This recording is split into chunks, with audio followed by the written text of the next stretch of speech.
Matson Hill Road open space, and we're gonna go check out what this place has to offer. I parked my car right there, but we're heading over there to see what that is.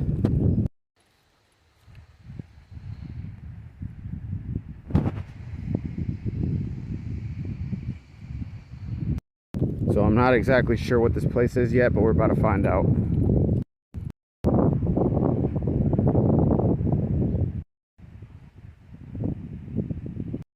So it says here that this is the Glazier Manufacturing Company. It says the foundation and chimney you see before you are pieces of the original textile mill built by the Dean family in 1836.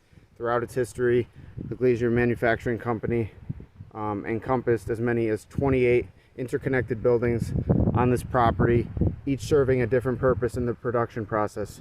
The mill was bought and sold over the years, and each owner renovated and expanded upon the facility to accommodate their specific production needs.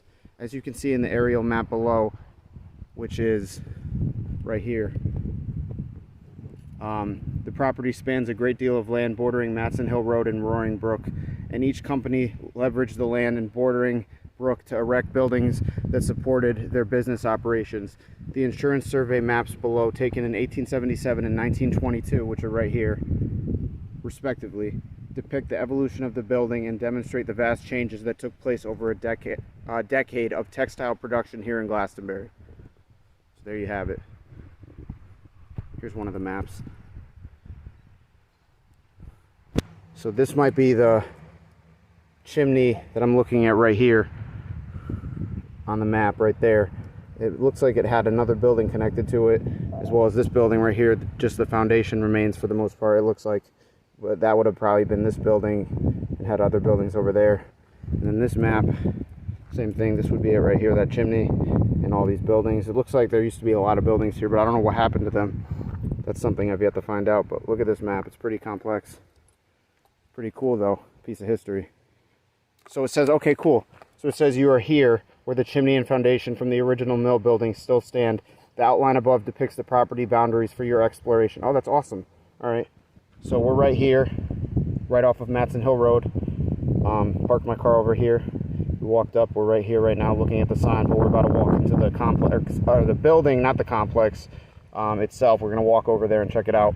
But yeah, this was it in the past. That's what it would have looked like. All this land, all these buildings, and so on and so forth. So yeah, let's go check it out.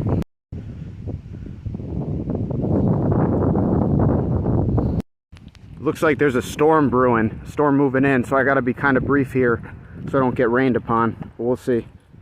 Here's another sign right here.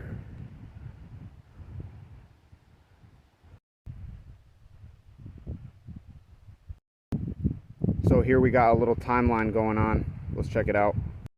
1836, Amos and Sprowell Dean purchased property and construct dam and 3-story mill for producing satinate.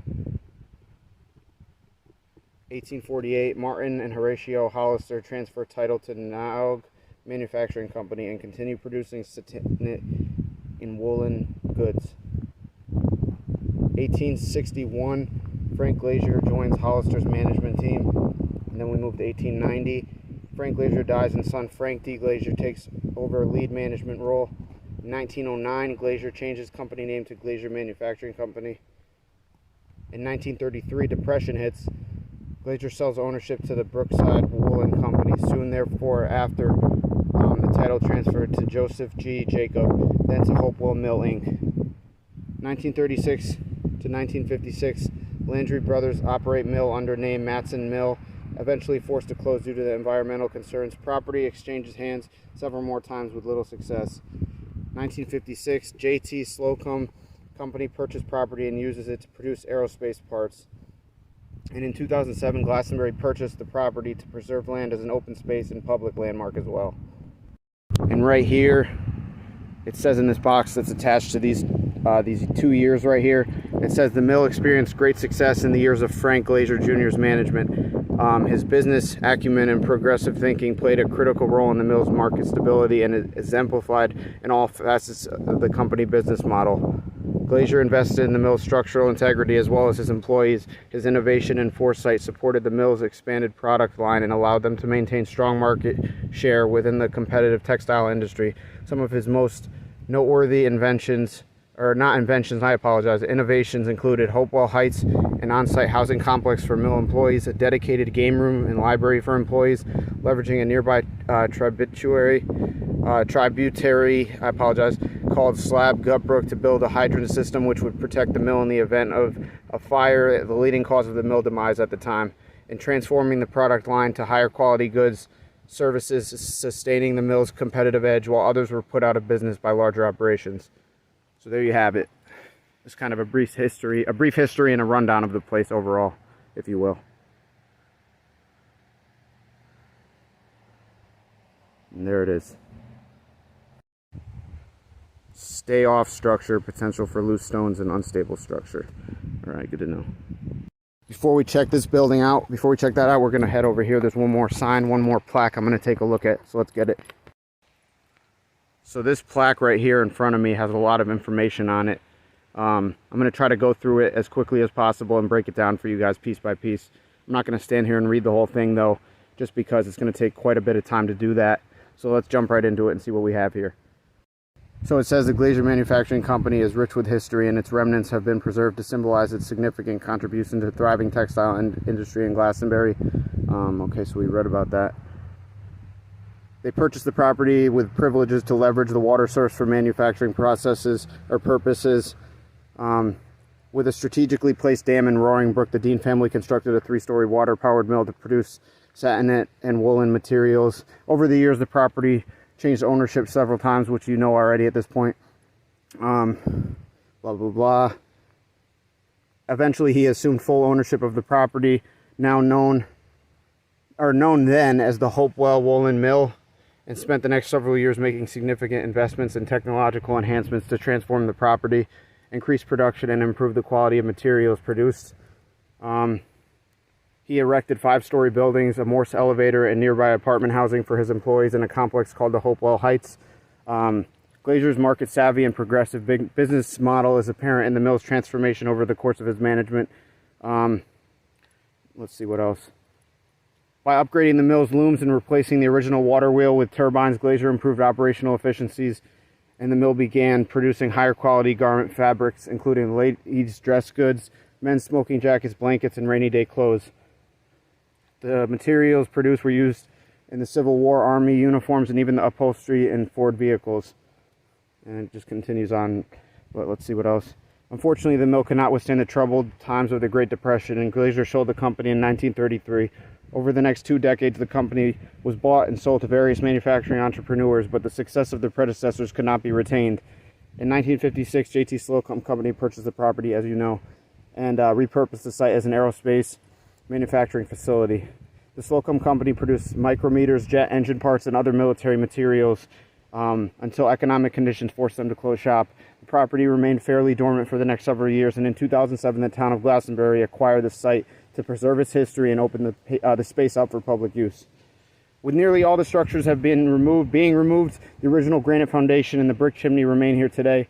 Glastonbury has restored the remnants to pay homage to the prosperity that the mills and textile industry brought the local community. So that was a mouthful. A lot of words, a lot of reading. But I guess that the old buildings would have been all on this property here. That's just open space at this point in time. And all that remains is just what sits in front of me. That sits abandoned. So let's check this place out.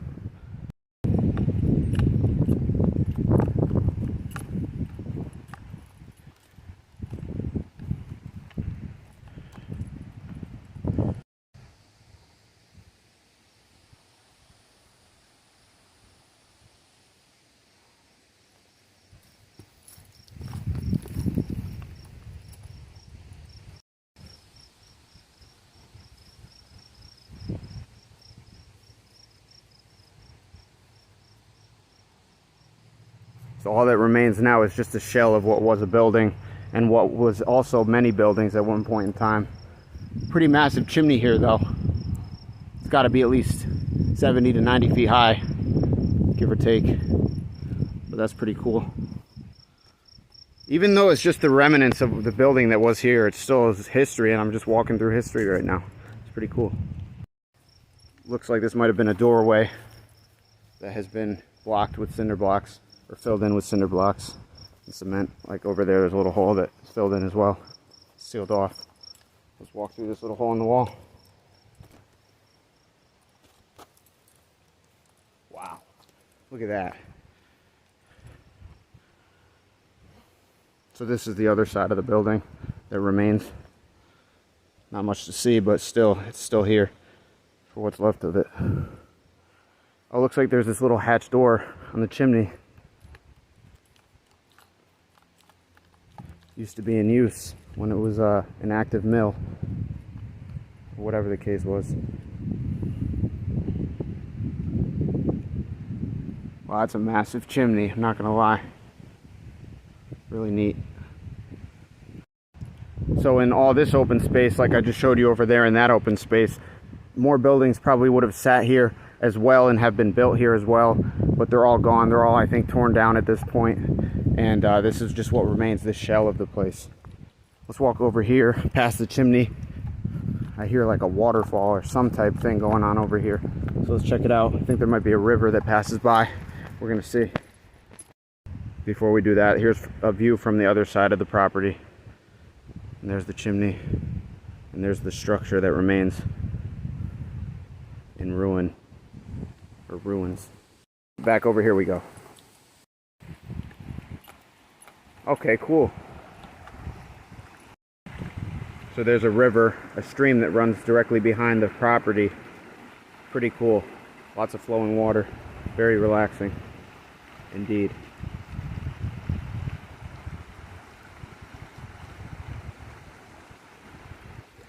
And it goes downstream, goes right by the building and the chimney, and continues onward down that way. And if you come this way, walk up a bit further along the side of the fence, you can see that it gets a little bit shallow. There's some rocks right there, some dirt, but the river just kind of flows around it and continues onward that way. You can see how shallow the river is, because look at the riverbed compared to where the sides and the edges of the building, I'm sorry, I just see like a structure over there that looks like a building. That's why I said building. But you can see where the sides and the edges of the river go up, and you can see the water level probably at some points in time throughout the years have been higher, and now at this point it's just this much lower. So yeah, that's pretty cool to see. But there does look like there's a structure over there. I don't know what it was. I'll kind of try to zoom in on it, but I'm not sure what that is or what it was. Probably was part of this place though, back when it was open. But yeah, this is beautiful.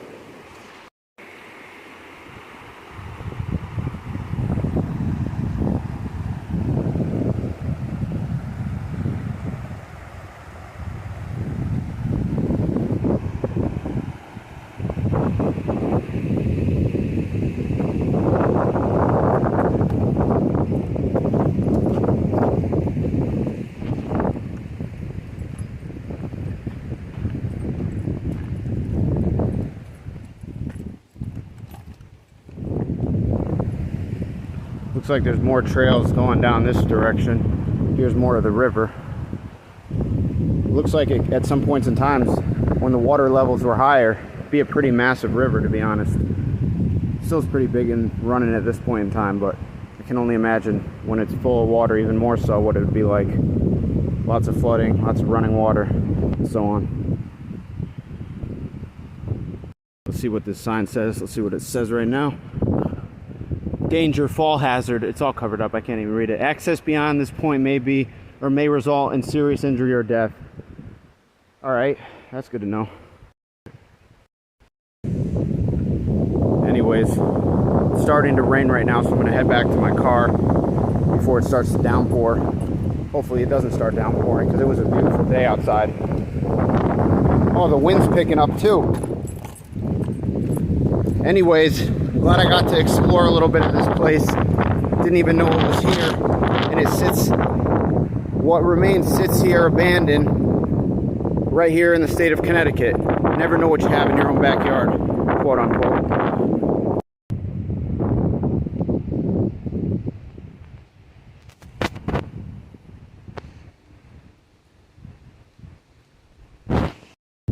right, anyways, guys, I want to thank you all for watching this video. I want to thank you guys for all the support to my YouTube channel, and I hope you guys enjoyed this video. The wind is picking up quite a bit right now, so it might be hard to hear me in my camera, and so on. So I'll end this video here, and we're gonna wrap things up. But I really appreciate all the support. If you did like this video, make sure you drop a like and leave that support down below. Also, if you haven't already subscribed, smash that subscribe button for more content coming out soon, everyone. And if you have been to this place, drop a comment down below and let me know your experience when you came here, how it was, and so on and so forth. And yeah, and also drop a comment down below and let me know more about more places you want me to explore. So that's definitely something that I'm looking forward to seeing in the comments. And yeah, guys, as always, stay tuned for more info about places and more content coming out very soon. Got a lot of cool stuff coming out, so that's something to look forward to. So get ready, it's coming soon. And as always, before I leave you, cheers and ciao. Until next time, everyone. Peace.